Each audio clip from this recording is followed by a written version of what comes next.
What's up, guys? Thank you for joining me on my countdown to Endgame, where I'll be talking about the 21 MCU movies leading to Avengers Endgame coming out this April. And today I'm talking about Iron Man 2, the third installment of the MCU, released in 2010. Now, I'm just going to start off by saying that this is one of the weaker films, in my opinion, out of all the MCU movies. And the reason being is that this is a filler sequel. Nothing that's in this movie, story-wise, benefits to the rest of the MCU, really. Only a little bit is connected to the rest of it. And for Endgame, I really don't think there's a lot I can share about how possibly I can make up a theory for how this movie connects to Endgame. And I said I would talk about a theory for each one, how it's connected, but this is one of the few I really can't think of any explanation. So it's part of the MCU. I'm going to talk about every single one of them like I said I would, so let's just get started. So plot-wise, this movie is honestly all over the place. I felt like most of the plot could have been cut in two different movies, because you have Iron Man, which is now a big worldwide celebrity, and it gets to his head. It makes his head even bigger than Tony Stark already is, and it creates conflict between him and Rhodey, between him and Pepper, and even the government, which they want his Iron Man suit because they feel it's a danger to society for a civilian to have that. And then you have him creating new enemies, Ivan Vanko, which is Whiplash, and then Justin Hammer, which is part of another weapon industry. Now, all these actors are great in their roles, with the villains being played by Mickey Rourke and Sam Rockwell, and you have Gwyneth Paltrow, and you have Robert Downey Jr., which were from the first ones, and then you have Don Cheadle replacing Terrence Howard playing War Machine. All are great actors. Everyone does a great job. The action is great. The visual effects are great. I just feel like there was so much going on in this movie that it just got a little overwhelming, and that it could have been cut into two separate movies. Some of it should have been even part of Iron Man 3 instead of making an entirely new story. So there are two plots in this movie that I haven't mentioned yet because I feel these are the only two that really connect to the MCU. One is Tony's relationship with his father. Now, by this point, his father's already deceased.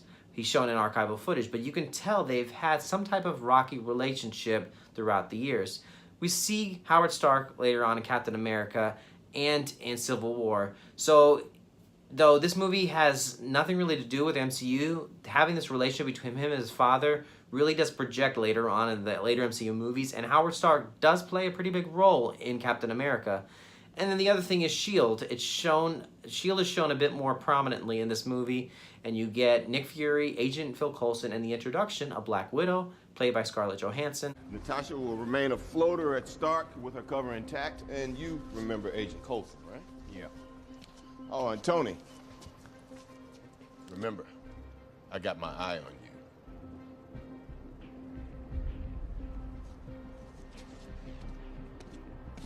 We've disabled all communications, no contact with the outside world. Good luck. All the actors are great.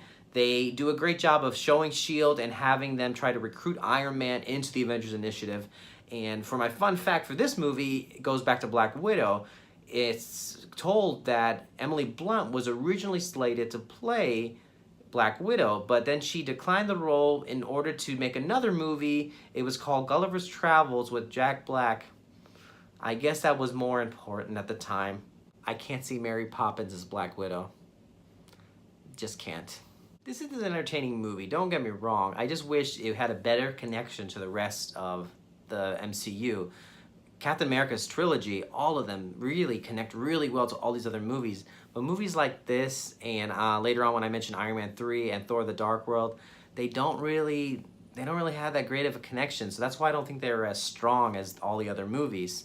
But when it comes to this movie connecting to Endgame, as I was doing this video, I was thinking possibly this may connect to Tony Stark and his relationship with his father. Maybe something happens once again with time travel.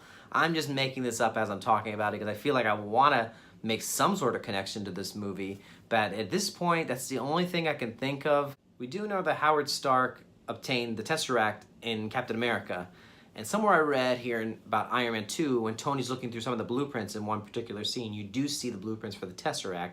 So I guess we can connect that to Endgame, being that that is one of the Infinity Stones that is on Thanos' gauntlet. But really, that's all I can get out of that. So certainly not the strongest MCU movie, but still an entertaining one. But tell me in the comments below, is this a movie you love or you hate? And if you love it, is it your favorite Iron Man movie? Or is it your favorite MCU movie? That's the beauty of opinions. Everyone has a different one, and I'd love to hear yours. In the meantime, don't forget to like and subscribe. Share with others this segment that I'm doing, see if they're interested in hearing my opinion on the 21 MCU movies and Countdown to Endgame. My next one will be Thor, the 4th installment, which should be up, I'm hoping, by the next day. In the meantime, make sure to tune in. You all have a great weekend, and I will see you all at the movies.